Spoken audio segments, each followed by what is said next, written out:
শিক্ষা অর্জন করতো মানুষ হওয়ার জন্য, এখন মানুষ শিক্ষা অর্জন করে বাটপার হওয়ার জন্য। এবং যে যত বড় শিক্ষিত ও তত বড় চুরি শিখে ব্যবসা করতেছে, ব্যবসার ভিতরে 2 নম্বরই শিখতেছে শিক্ষা দিয়ে। এই জন্য সব শিক্ষা জাতির মেরুদণ্ড না, কোরআনের শিক্ষা জাতির মেরুদণ্ড। কি বলেন, ঠিক না? কোরআনের শিক্ষা জাতির মেরুদণ্ড। যার ভিতরে কোরআনের শিক্ষা নাই, নবী বলেছেন ও মিসকিন ও ফকির। ও কোরআনের শিক্ষা না থাকার কারণে ওর মতো ফকির মিসকিন আর কেউ হতে পারে না। এটা আপনার আমার জন্য আল্লাহ পাক রব্বুল আলামিন জরুরি কোনো বিষয় করেন নাই। ডাক্তার যেমন হওয়া জরুরি, ইঞ্জিনিয়ার হওয়া জরুরি, এটা দরকার। সমাজে চলতে গেলে ডাক্তার হওয়া দরকার, সমাজে চলতে গেলে কিছু মানুষকে ইঞ্জিনিয়ার হওয়া দরকার, সমাজে চলতে গেলে কিছু মানুষকে ভালো ব্যবসায়ী হওয়া দরকার, সমাজে চলতে গেলে কাউকে ম্যাজিস্ট্রেট হওয়া দরকার, কাউকে প্রশাসন হওয়া দরকার। এগুলো জরুরি। এটা হইলে চলে, হইলে ভালো, না হইলেও চলে। কিন্তু কোরআনের ইলম অর্জন করা জরুরি কোনো বিষয় নয় যে হইলে চলে, না হইলে ভালো, না হইলে ভালো, না হইলে চলে, এরকম না। বরং কোরআন আর হাদিসের ইলম অর্জন করা প্রত্যেকটা মুসলমান নর নারীর জন্য ফরজ। কি বলেন? জরুরি না কি ফরজ? জরুরি এক জিনিস, ফরজ এক জিনিস। কোরআনের ইলম অর্জন করা প্রত্যেকটা মুসলমানের জন্য ফরজ। এই জন্য যাদের ভিতরে কোরআনের জ্ঞান থাকে ওরা, আর যাদের ভিতরে না থাকে ওরা কখনো সমান হতে পারে না। কোরআনের জ্ঞান যার ভিতরে নাই ও হাজারো অন্যায় করতে পারে, ওর দেমাগে লাগে না। আর যার ভিতরে কোরআনের জ্ঞান আছে ও অন্যায় করলেও দেমাগে লাগে, ও বুঝে শুনে করে। অথবা ও করার পরেও আল্লাহ পাকের কাছে মাফ চাওয়ার প্রয়োজনীয়তা অনুভব করে, শুধুমাত্র কোরআন তাকে বিবেকে বাধা দেয়। আর যার ভিতরে কোরআন নাই ওর যেমনে মন চেমনে চলে, ওর হালত শুয়োর হায়াওয়ান জানোয়ারের হালতের মতো অবস্থা হয়। এই জন্য আল্লাহ বলেন কিছু কিছু মানুষ আছে লাহুম কুলুবুল লা ইয়াফকাহুনা বিহা ওয়া লাহুম আ'য়ুনুন লা ইবসিরুনা বিহা ওয়া লাহুম আযানুন লা ইয়াসমাউনা বিহা। তাদের কলব আছে, কলব দিয়ে বুঝে না, অনুধাবন করে না। ওয়া লাহুম আ'য়ুনুন লা ইবসিরুনা বিহা, চক্ষু আছে লেকিন দেখে না। কিছু মানুষ আছে চোখ থাকার পরেও দেখে না। গরুর চোখ আছে, কিন্তু আপনারা যদি হাঁটতে দেন দেখবেন ক্ষেতের মাঝখান বরাবর ধরে হাঁটবে, আইন ধরে হাঁটবে না। ও বুঝে না কোন জায়গা দিয়ে হাঁটতে হয়। আলাহুম আযান লা ইয়াসমাউনা বিহা, কান আছে, শ্রবণ শক্তিও আছে, লেকিন শ্রবণ শক্তি দিয়ে কি করে না, কথা বলে না এরা, শোনে না। আপনারা যেই কোয়ালিটির শ্রোতা আমার বয়ান সেই কোয়ালিটির হবে, আগেই বলে দিলাম। আপনারা যদি চুপচাপ কবরস্থানের নীরবতা পালন করেন, আমিও কবরস্থানের মতো নিরিবিলি ওয়াজ করে চলে যাব। কারণ আমাদের এই প্রতিদিন একাধিক প্রোগ্রাম, আমাদের এত জুত নাই শরীরে যে আপনাদেরকে খোঁচায় খোঁচায় কথা বলাবো। আপনারা যেরকম দিবেন আমি আপনাদেরকে সেরকম ডেলিভারি দিব। ওই যে ঘরের মাদ্রাসায় মাওলানা জুনায়েদ সিদ্দিকী সাহেবও আছেন, ভালো আলোচনা করেন, চমৎকার। মাগরিবের পরে সে আলোচনা করবে আপনাদের সামনে। এভাবে চুপচাপ বসে থাকলে সবার আলোচনা এরকমই হবে। আর যদি মনে করেন না ঢাকা থেকে কষ্ট করে আসছি, আমার থেকে কিছু ওয়াজও শুনবেন, কিছু গজলও শুনবেন, তাহলে আপনাদেরকে আপনাদের স্বতঃস্ফূর্ত সর্বোচ্চ জবাবটা দিতে হবে আমার সাথে। দিলে তারপরে শুনবেন, না দিলে আমি এক ধাঁচে আলোচনা করে চলে যাব। আমার একটুও বাধা লাগবে না বিবেকে, কারণ জনগণ যেমন আমিও তেমন। কারণ আপনারা এই ঠিকটা কি আস্তে ধীরে দিবেন না জোরে দিবেন, এটা আপনাদের হিসাব। না দিলে আরো ভালো, আমি বেঁচে গেলাম। এই হাসে, হ্যাঁ হ্যাঁ হাসে। কোরআন এটা আমাদের জন্য জরুরি না ফরজ? বলেন, আওয়াজ ধরে বলেন কি ফরজ? এটা কি আমার জন্য না আপনার জন্য? সবার জন্য। সবার জন্য। কার জন্য? কারণ কোরআন না থাকলে মানুষকে মানুষ বলা যায়? যার ভিতরে কোরআন নাই ওর হালত গরু, শুয়োর, কুকুর, বিড়াল, জানোয়ারের মতো। এদেরও চোখ আছে, এরা দেখে না। কিছু মানুষ আছে চোখ আছে, চোখ দিয়ে আল্লাহর কোরআন দেখবে না, কিন্তু বেগানা নারীর দিকে ঠিকই দেখবে। কান আছে, কান দিয়ে আল্লাহর কোরআন শুনবে না, বাউলের গান শুনবে। বুদ্ধি আছে, বুদ্ধি দিয়ে ইসলাম বুঝে না, নাস্তিকদের দালালি করা যায় কিভাবে সেটা বুঝে। কোরআন যার ভিতরে নাই হায়াওয়ান জানোয়ার চাইতেও খারাপ। কথা বলেন ঠিক কিনা? আল কোরআনের সৈনিক আমি, নেই তো কোনো ভয়, এক আল্লাহর গোলাম আমি, এই তো পরিচয়। এই পৃথিবীর সবই নকল, এই পৃথিবীর সবই নকল আসল কিছুই নয়, এক আল্লাহর গোলাম আমি, এই তো পরিচয় আমার, এই তো পরিচয়। কোরআন হাদিস শাসনতন্ত্র রাসূল আমার নেতা, উৎসাহ মোর চির অম্লান ইতিহাসে বীর গাথা। এক আল্লাহ ছাড়া আমার দিলে, এক আল্লাহ ছাড়া আমার দিলে নেই তো কারো ভয়, এক আল্লাহর গোলাম আমি, এই তো পরিচয় আমার, এই তো পরিচয়। আল কোরআনের সৈনিক আমি, নেই তো কোনো ভয়, এক আল্লাহর গোলাম আমি, এই তো পরিচয় আমার, এই তো পরিচয়। ঠিক কিনা? আমরা কার গোলাম? আল্লাহ। আল্লাহর গোলাম, মানবো কোরআনের কথা। কথা বলেন ঠিক কিনা? গোলামি করবো আল্লাহর, আর পথ চলবো কোরআন অনুযায়ী। যদি চলতে পারি তাহলে আমরাও মানুষ, আর না চলতে পারলে আমরাও গরু ছাগল।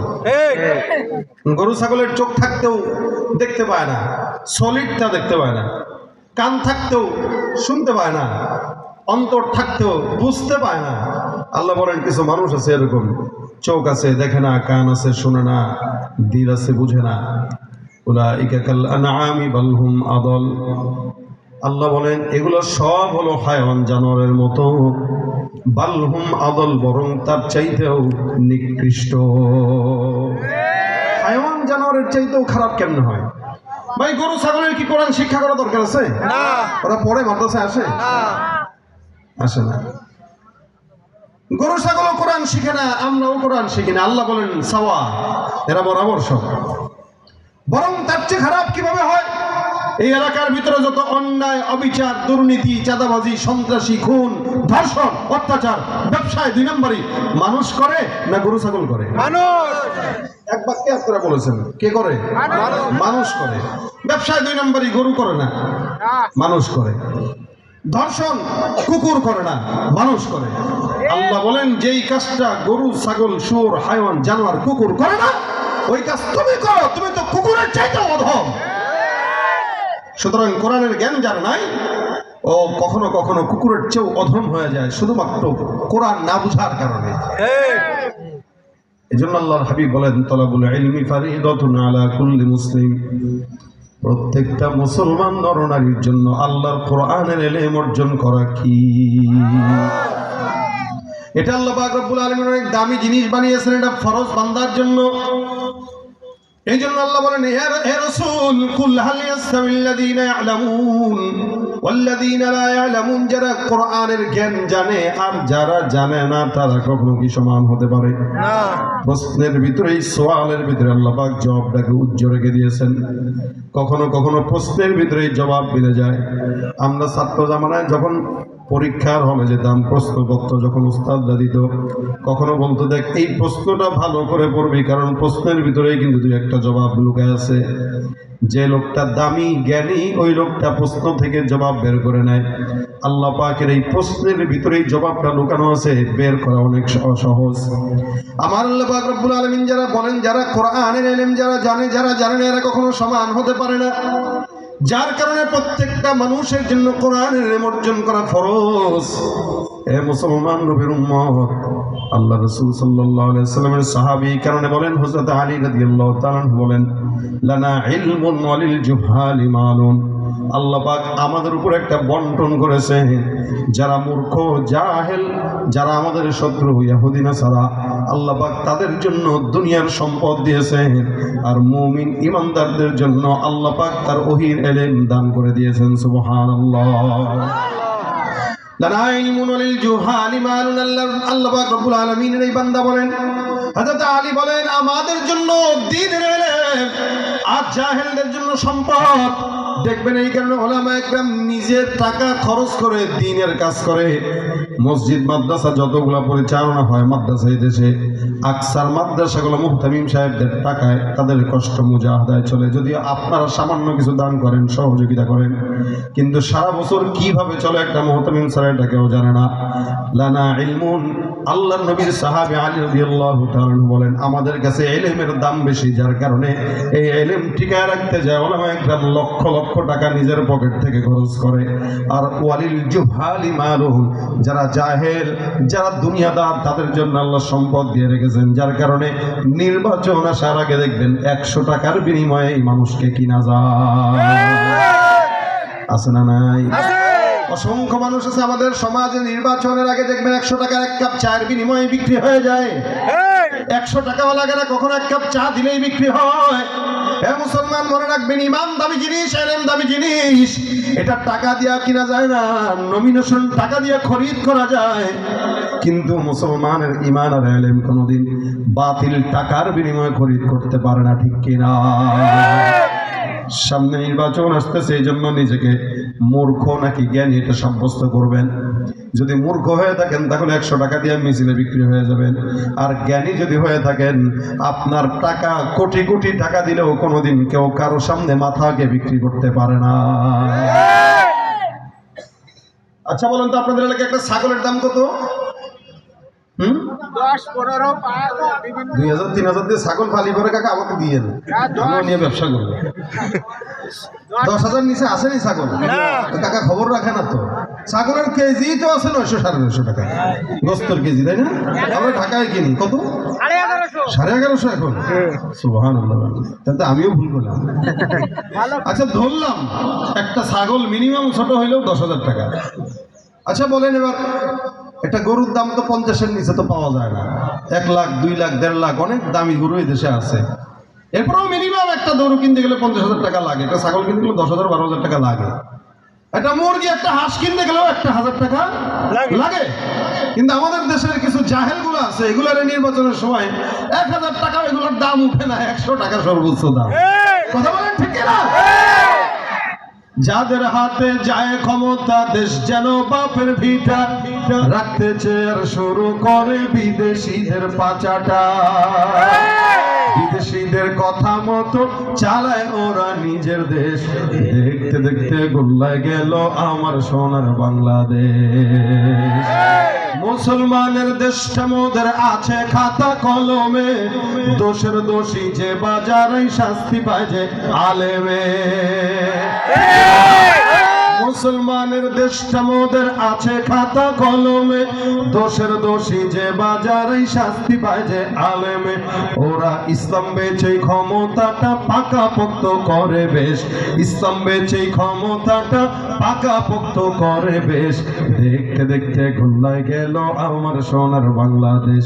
কেউ দিল না, সবাই নিল, আমরা যে কলুর বলদ। সারা বছর নেয় না খবর, নির্বাচনে খুব দরদ। কয় টাকা? 100 টাকা। 100 টাকা দিয়ে বিক্রি হওয়া যাবে?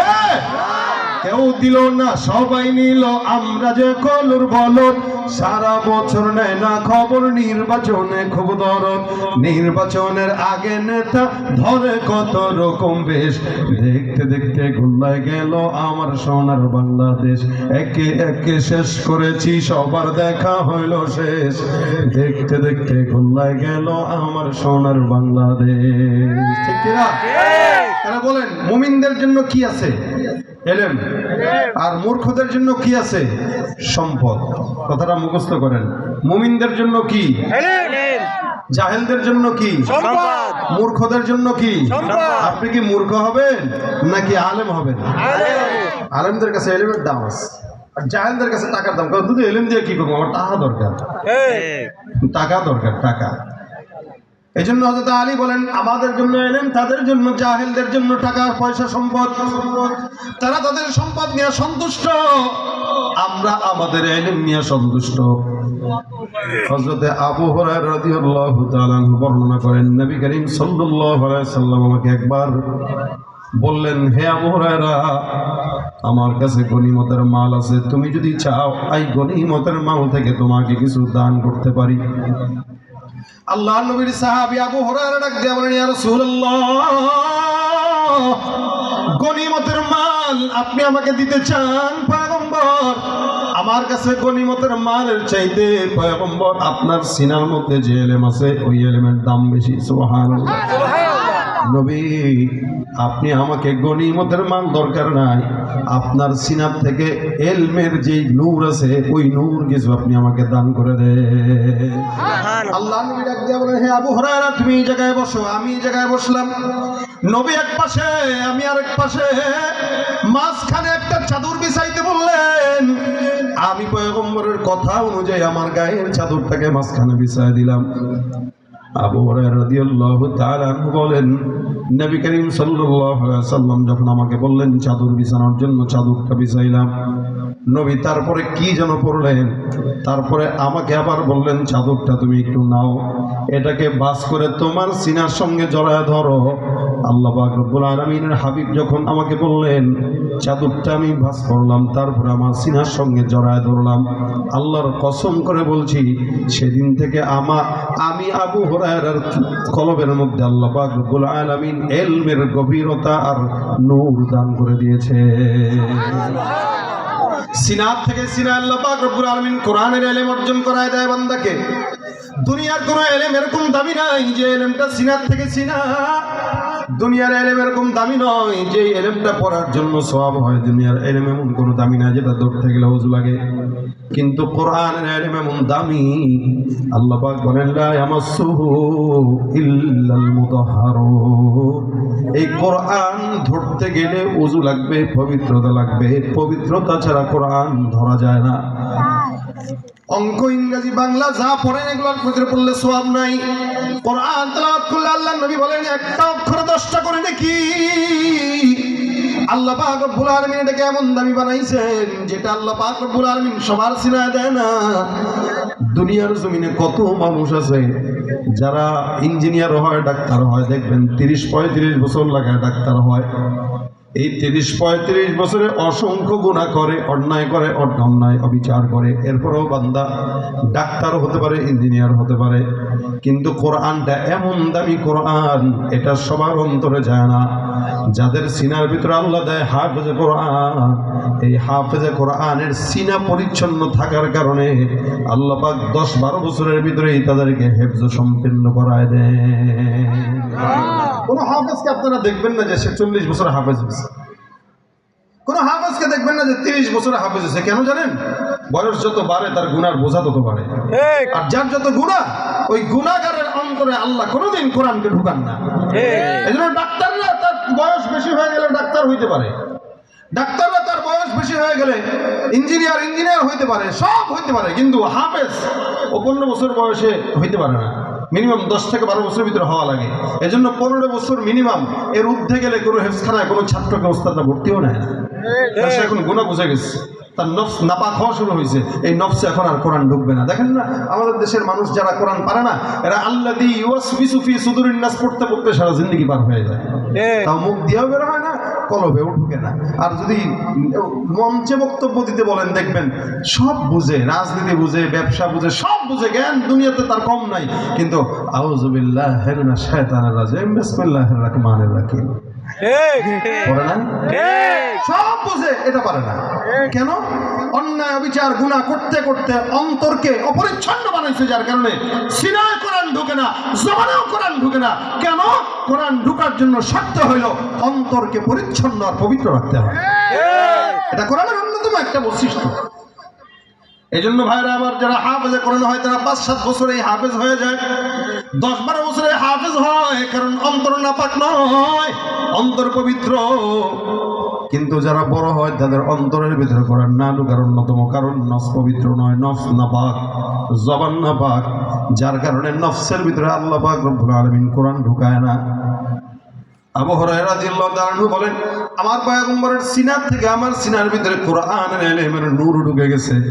সেদিন থেকে আমি নূরের বরকত পাই।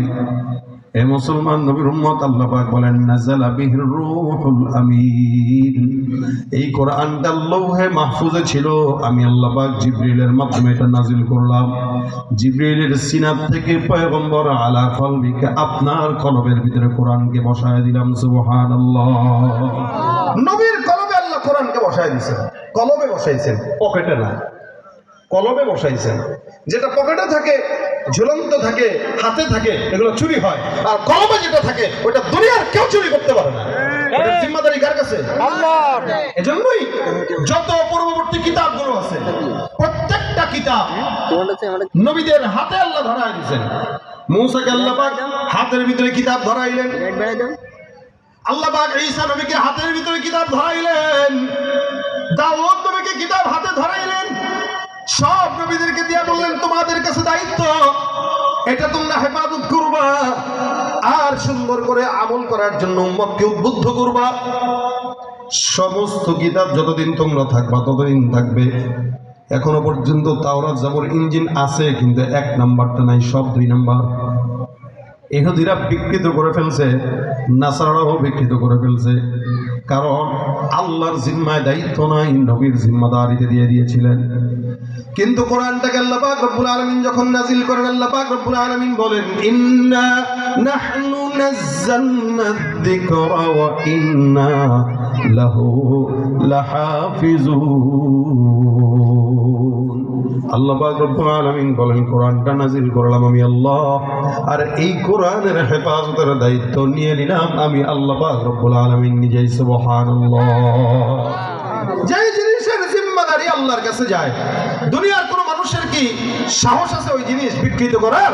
এই কারণে তারা 1000 বছর হয়ে গেছে, একটা লোকটাকে কেউ উপর থেকে নিচে নামানোর যোগ্যতা কারো হয় নাই। কিয়ামত পর্যন্ত সময় দিয়ে দিলাম, আদউ শুহাদাকুম মিন দুনিল্লাহি ইন কুনতুম সাদিকিন। বাপ দাদা 14 গোষ্ঠীকে ডাক দাও, আল্লাহর কোরআনের মোকাবেলা অতীতে কেউ পারাই করতে, ভবিষ্যতেও পারার সম্ভাবনা নাই। এটা কোরআন আল্লাহর জিম্মায়, কারণ এটা আল্লাহ পাক রব্বুল আলামিনের নিজের গবেষণার ফল, আল্লাহর লিখিত কিতাব। মানুষের গবেষণা ভুল হয়, আল্লাহর গবেষণা ভুল হওয়ার সুযোগ নাই। এ মুসলমান, এই কারণে আল্লাহর গবেষণার ফল যেটা আল্লাহ পাক বান্দাকে দেয়, এটা আল্লাহর সিনার মধ্যে বসায় দেয়। আপনার আমার সিনার ভিতরে আল্লাহ পাক রব্বুল আলামিন বসায় দিয়েছেন, কিন্তু সিনার ভিতরে বসাইলেও কোরআনের আসল ভার আমার আল্লাহ নিজের কুদরতি হাতে নিয়ে নিয়েছেন। সুবহানাল্লাহ। সিনার ভিতরে থাকে কোরআন, এখান থেকে নূর চমকায়। নবীর সিনার থেকে সাহাবা একরাম, সাহাবা একরামের সিনার থেকে তাবেঈ, তাবেঈদের সিনার থেকে তবে তাবেঈ, তবে তাবেঈদের সিনার থেকে ইমাম মুজতাহিদিন, সালফ সালিহিন, এই করে করে আজ পর্যন্ত কোরআনটা সিলসিলা ভাবে আমাদের পর্যন্ত আসছে এবং কিয়ামত পর্যন্ত এইভাবেই টিকে থাকবে। এটা কোনোদিন পরিবর্তন হবে না। এই যে ছোট মাদ্রাসাগুলো দেখতেছেন, এই মাদারিসগুলো কোরআন চর্চা, কোরআন প্রচার আর প্রসারের সবচেয়ে বড় কারখানা। এটা সবচেয়ে বড় কারখানা এগুলো। ভাইরা আমার, এই কারণে আল্লাহ পাক রব্বুল আলামিন কোরআনের ইলমটাকে বান্দার জন্য ফরজ করেছেন। নবী সাল্লাল্লাহু আলাইহি সাল্লাম বলেন 4 প্রকার মানুষ হবা। 1 নাম্বার কোন আলিমান, 2 নাম্বার আও মুতাআল্লিমান। তোমরা আলেম হও অথবা ছাত্র হও, অথবা একটা কাজ করো, আলেমদেরকে কথা শ্রবণ করো। যখন মাহফিলে কথা বলে, মসজিদে কথা বলে, মজমায় কথা বলে, মুস্তামিআন হও, আলেমদের কথা শ্রবণ করো। 4 নম্বর আলেমদেরকে মহব্বত করো। খবরদার যারা আলেমদেরকে মহব্বত করে না, আল্লাহ নবী বলেন ওয়ালা তাকুন খামিসান, 5 নম্বর হয় না। 5 নম্বর যারা হয় এগুলো সব হলো ধ্বংস আর ধ্বংস। কয়টা? 4। হয়তো আলেম হবেন, নিজে আলেম, হয়তো আপনি ছাত্র হবেন, মানে আলেমদের কাছে যাই শিখেন, আপনার সন্তানকে শিখান, আপনার নাতিকে শিখান, আপনার পুত্রকে শিখান। এটাও পারেন না, এটাও পারেন না, এটা আলেমদের কথা শুনেন। এখন শুনে তো না, এখন ভুল ধরে, এখন শুনে না, ভুল ধরে। ওলামা একদম কথা বললে পাশ থেকে এমনি বলেন না অমনে বলেন। তাও কে বলতেছে যে কোরআনের কও জানে না, সে বলে এমনি না অমনে। আও মুস্তামিআন, হয়তো শ্রবণ করেন, আও মুহিব্বান, নয়তো মহব্বত করেন। আলেমদের কথা শুনেন, নয়তো আলেমদেরকে ভালোবাসেন, কাছে থেকে হোক দূর থেকে হোক। প্রত্যেকটা মানুষের জন্য রাসূল সাল্লাল্লাহু আলাইহি ওয়াসাল্লামের এই আদেশ, তোমরা আলেমদেরকে মহব্বত করো। রাসূল বলেন যারা 5 নাম্বার হয়, অনেক ক্ষেত্রে আল্লাহ পাক তাদেরকে গালি দিয়েছেন, উতুল্লিন বাদা যালিকা জানিন, যেগুলার দ্বীনের ব্যাপারে চুলকানি আছে, কোরআন সুন্নাহর ব্যাপারে চুলকানি আছে, আলেম ওলামা একরামদের ব্যাপারে চুলকানি আছে, এগুলো অনেক ক্ষেত্রে যারও সন্তান হয়। আর একটু ব্যাখ্যা করে বলি, ইমাম হযরত আবু হানিফা রাহমাতুল্লাহ আলাইহি, উনি একবার একটা ফিকহি মসনদে বসা মজমায়, ওনার সাথে ওনার কিছু গ্রামের লোক ছিল, ওলামা একরামরা ছিল, একসাথে বসা। এলাকায় পাশে কিছু যুবকেরা মাঠে খেলাধুলা করতেছে, তো ওদের বল এই মাঝখানে এসে পড়ছে। এখন যুবকরা সব দাঁড়ানো, কেউ আসবে নিবে সাহস পায় না। তো হঠাৎ করে একটা যুবক এসে কয়, এত ব্যাপার নাকি, আমি যাই নেবো, দেখি কে কি কয়। মাঝখান দিয়ে এসে লাভ দিয়া মাঝখান থেকে বলটা নিয়ে দৌড় মারছে। ইমাম আযম আবু হানিফা বলতেছে, এই যেটা গেছে মাত্র বলটা নিয়ে, এটা যারও সন্তান, ওর জন্ম ঠিক নাই। পাশ থেকে ওলামা একরাম বলে, হুজুর কি বললেন, একটা মানুষের ব্যাপারে এরকম বলে ফেললেন। আমি বলছি, ভুল বলি নাই, তুমি খেয়াল করে দেখো, ওর চোখ মুখ বলে ও বৈধ বাবার সন্তান না, অবৈধ বাবার সন্তান। আপনারা দেখবেন এলাকার এই মোতায়েম সাহেব হুজুর বা অন্য কয়েকজন সম্মানিত মানুষ যদি বসে থাকে, আপনারা তাদের সাথে বেয়াদবি করতে পারবেন না যদি আপনার জন্ম ঠিক থাকে। আর যেগুলো বেয়াদবি করে দেখবেন কোনো না কোনোভাবে এদের জন্মে ঝামেলা আছে। আযম আবু হানিফা বলতেছেন, ওর জন্মে ঝামেলা আছে, তোমরা খোঁজ নাও। তো ওলামা একরামরা খোঁজ নিল, খোঁজ নিয়ে জিজ্ঞাসা করলো, এই ছেলে তোমার বাবার নাম কি? আমার বাবা নাই। বাবা নাই মানে? বাবা নাই আমার। খোঁজ নিয়ে দেখলো ওর মা ওই এলাকায় পতিতাবৃত্তি করে এই ছেলেকে জন্ম দিয়েছে। তখন ইমামকে ডাক দিয়ে বলতেছেন, হযরত আপনি যা বলছেন 100% সত্য, ওর বাবার পরিচয় নাই, লেকিন মায়ের পরিচয় আছে। ইমাম আযম আবু হানিফা বলেন, শোনো, উম্মতের উলামা একরামদের সঙ্গে বেয়াদবি তারাই করে যাদের জন্মে সমস্যা আছে। এখন আপনারা বলবেন, হুজুর আমরা তো অনেক সময় ইসলাম পছন্দ হয় না, কোরআন পছন্দ হয় না, কিন্তু আমার তো জন্মে ঠিক আছে, আমার তো আব্বাও আছে আম্মাও আছে। না, আপনি তালাশ করে দেখবেন, এই লোকের আব্বা আম্মা আজ থাকলেও 10 বছর আগেই গোপনে একটা তালাক দিয়ে এরপরে সংসার করতেছে, এটারও জন্ম দিচ্ছে। কি এই বর্তমানে নাই এরকম? আছে, বিবাহ নাই কিন্তু তালাক দিয়ে দিছে আরো 10 বছর আগে। আমার সামনে অসংখ্য মানুষ এরকম দেখছি, বউরে তালাক দিয়ে দিছে। সমাজ কি বলে, এই কারণে সংসার করে যাচ্ছে। সমাজ কি বলে? এখন ছেড়ে দিলে বাচ্চা 2টা, আমি কি ছাড়তে পারি? কেমনে ছাড়ি? মারে বলা যায়, বাপরে বলা যায়? এই কারণে ওই হারাম বউরে নিয়েই চলতেছে সংসার। তো ওই হারাম বউর পেটে যেটা আসবে ওটা তো হালাল জাদা না, ওটা হারাম জাদাই হবে। ঠিক কিনা? জন্মের পরে কানে আজান কি দেয়নি, তুমি মৌলবাদী ছাড়া হওনি। ঠিক কিনা? জন্মের পরে কানে আজান কি দেয়নি, তুমি মৌলবাদী ছাড়া হওনি। আবার মরণের পরে জানাজা পড়াবে, তখন কোথায় পালিয়ে যাবি? বিদ্রোহী বিপ্লবী মৌলবাদী, কেন জঙ্গিবাদী?